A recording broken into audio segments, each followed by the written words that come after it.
আসসালামু আলাইকুম প্রিয় দর্শক, কী অবস্থা? সব ভালো আছেন না? আশা করি সব ভালো আছেন, আমিও ভালো আছি আলহামদুলিল্লাহ। তো দর্শক, আজকে আমার গরু আনার প্রায় 15তম দিন। তো আপনারা জানেন গতকালকে আমি দেখাইছি, গতকালকে আর আগে কালকে দুইটা ভিডিও দেখাইছি। হঠাৎ করে আমার দুইটা গরু অসুস্থ হয়ে গেছেন।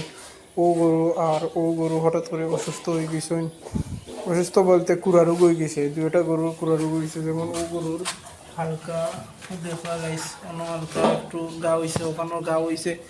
দুইটা গরু আর ও দুইটা গরুর মোটামুটি একটু অসুস্থ হয়েছে। আর গতকালকে দেখছেন আপনারা যে আমি অসুস্থ লাগে প্রাথমিক যে চিকিৎসা দিছি, আসলে রোগটা অতটা বেশি হয়েছে না, হালকা একটু হয়েছে। তার কারণে আমি কেরাসিন দিছি, যেটা ডিজেল হয়, কেরাসিন দিছি। কারণ যদি মাছি না বয়, মাছি যদি বয় না, তো আল্লাহ রহমতে তেমন একটা সমস্যা হইতো না। মাছি বইলে ফুকে ধরলেও বাদে সমস্যা, তখন অ্যান্টিবায়োটিক লাগবো।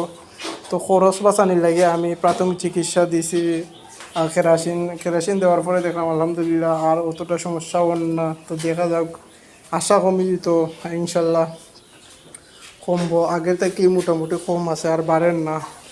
তো আশা করা যায় যে কেরাসিনেও কাজ হইব, আর আমার এক্সট্রা ওষুধের প্রয়োজন হইতো না। তারপরে যদি কমে না, আবার আমি ওষুধ আনবো। তো দর্শক, আমার গরু কীরকম গুরুতর, কীরকম বাড়ে আপনারা কমেন্টে জানাইবা।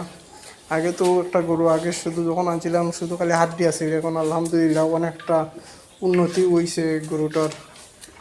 আর গরুটা খানি তো আলহামদুলিল্লাহ অনেকটা ভালো আছে, খুব তাড়াতাড়ি গুঁড়া দিই বা যা যা কিছু দিই, খানি তো মুখ আলহামদুলিল্লাহ লুচি আছে। তো প্রত্যেকটা গরু আলহামদুলিল্লাহ ভালো আছে।